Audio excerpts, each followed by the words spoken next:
لیکن عوامی سوال تو بڑا عجیب ہے. نہیں، عوامی ایشوز کے اوپر تو کبھی آپ عوامی ایشو کسے سمجھتے ہیں؟ یہ مہنگائی، سب سے پہلا مارچ کراچی میں ہم نے نکالا تھا، پھر لاہور کے اندر ہم نے نکالا تھا، پھر اس کے بعد بلاول صاحب کراچی سے اسلام آباد آئے تھے. مسئلہ یہ آپ کوریج نہیں دیتے، آپ کو یادداشت کمزور ہو میڈیا میں جو ہے وہ ایف آئی آر کے آرڈر ہو گئے ہیں، ڈی پی او، آر پی او، ڈی سی اور سب کے خلاف. کیا جن لوگوں کے خلاف ایف آئی آر کے آرڈر ہوئے ہیں وہی ذمہ دار ہیں یا پس پردہ کسی کو بھی آپ ذمہ دار سمجھتے ہیں؟ وہ جو جی آئی ٹی بنی ہے اس کی رپورٹ ابھی تک نہیں آئی، جب آ جائے گی تو سارے مدار سامنے. اس کے اوپر تمام میڈیا کو تھوڑا سا ایک لائن میں ضرور آگاہ کر دیجیے گا کہ جو محرکات ابھی جو پروپوگنڈا اس سے متعلق ہے اس کے بارے میں. اس کا کیا پروپوگنڈا ہے؟ یہ پروپوگنڈا ہے کہ جو ہے وہ آرکسٹریٹڈ تھا، نہ کہ جو ہے وہ میلاد النبی کے آڑ میں سیاست کرنے کی کوشش ہو رہی. جب ہم سیاست کرتے ہیں تو ہم دباؤ کرتے ہیں اور سینہ چوڑا کر کے ہر میدان میں کھڑے ہو کر بتاتے ہیں ہم سیاست کرنے کے لیے آئے ہیں. جب ہم اپنے دینی ایشو کے اوپر آتے ہیں تو پھر ہم بتاتے ہیں کہ ہم اپنے دینی ایشو کے اوپر. میں نے آپ کو پہلے کہا کہ تحریک لبیک بنیادی نظریاتی دینی سیاسی جماعت. تھوڑی سی ڈیٹیل بتائیے کیسے سیشنز ہوں گے، کس طرح یہ 3 دن کی تقریبات جو ہے وہ جی وہ اس کے لیے دعوت نامہ بھی ہے اور پہلے چادر پوشی کا اہتمام ہے، اس کے بعد محفل قرات و نعت ہے، اس کے بعد ہمارے ذمہ داران کے تحریک کے ان کے خطابات ہیں، پھر علماء و مشاہد کے خطابات ہیں، پھر آخر میں مرکزی خطابات ہیں رکن شورا اور سب آج کل طریقے بہت چلے ہیں، سوچا حالانکہ طریقے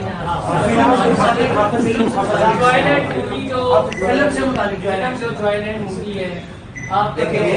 اس ملک میں مالک فلم نہیں چل سکی، وہ کن کے خلاف تھی؟ ان طاقتوروں کے خلاف. تو اس ملک میں وہ فلم کیسے چل سکتی ہے یا وہ چلانے کی کوشش کی جا رہی ہے جو اسلام کی بنیادی اساس کے خلاف ہے؟ تو یہ کون لوگ ہیں جو ان فلموں کو آسکر ایوارڈ دیتے ہیں؟ اسی طرح کی ایک فلم تھی پہلے زندگی تماشا، اس کو چلانے کی کوشش کی گئی تھی. اور یہ ایک مغربی ایجنڈا ہے، یہ آج کا نہیں ہے. یہ ہمیں ہمارے جو سیاستدان ٹرانسجینڈر قسم کے سیاستدان ہیں ان سے ورثے میں ملا رہا ہے. جس کا جو دل آتا ہے وہ ان کی نظریات کو، ان کی چیزوں کو. ابھی سلمان صوفی کی میں ٹویٹس پڑھ رہا تھا، اس نے کہا کہ وہ میں ایڈوائزر ٹو پی ایم ہے، وہ کہہ رہا تھا کہ میں نے بہت کوشش کی اور یہ وہ. جب ہمارے مقتدر لوگوں کے، مقتدار لوگوں کے، جو پاکستان کی سب سے بڑی سیٹ ہے اس کے دائیں بائیں ایسے لوگ بیٹھے ہوں گے جو ایسی چیزوں کو پروموٹ کرنا چاہتے ہیں، تو پھر وہ کیا سمجھتے ہیں کہ مذہبی طبقوں سے ان کا یا دینی طبقوں سے یا معاشرے کے جو بھی ایک حساس طبقے ہیں ان سے ان کا ٹکراؤ نہیں ہوگا؟ بالکل ہوگا ان کا ٹکراؤ. یہ ان کو خیال کرنا چاہیے کہ ہم جس منصب پر بیٹھے ہیں اس منصب کا جو بنیادی حق ہے وہ یہ ہے کہ پاکستان اسلام کا قلعہ ہے، اس میں کوئی بھی چیز جو اسلام کے خلاف ہے وہ نہیں ہو سکتی. آپ ماشاءاللہ بڑی مہذب تحریر ہے اور آپ جو بات کہتے ہیں کارخانہ اس کو مکمل عمل بھی کرتے ہیں. یہ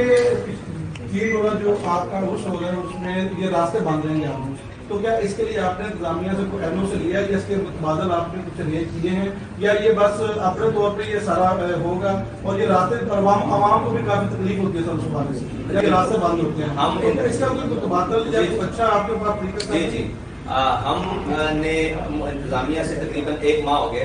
ان کے ساتھ مسلسل رابطے میں، اور ان کی طرف سے نو رسپانس، کسی قسم کا کوئی جواب نہیں آیا، کیونکہ وہ خود روڈ بند کرنے میں مصروف ہے، وہ خود دھرنے دینے میں مصروف ہے، ٹھیک ہے، اور ان کی ڈیوٹیز لگی ہوئی ہیں کہ وہ شاہراہیں بند کریں. اب ہماری مجبوری یہ ہے کہ ہمارے پاس کوئی قریب ایسا گراؤنڈ نہیں ہے، کوئی ایسی جگہ نہیں ہے، ہمیں مجبوراً روڈ کے اوپر پروگرام کرنا پڑتا ہے. جب آ گئی نظریات کی بات تو اب ہم اپنا حق سمجھتے ہوئے روڈ بند کرتے ہیں. ابھی ہمارے پاس اگر اس کا متبادل کوئی جگہ ہو تو ہم نے ٹریفک کے جو ادارے ہیں ان سے بھی رابطہ کیا، پولیس سے بھی رابطہ کیا مسلسل. یہ تو ان کا کام ہے متبادل پلان دینا، لیکن اگر وہ نہیں دیں گے تو اس کے لیے ہم تیار ہیں بالکل انشاءاللہ.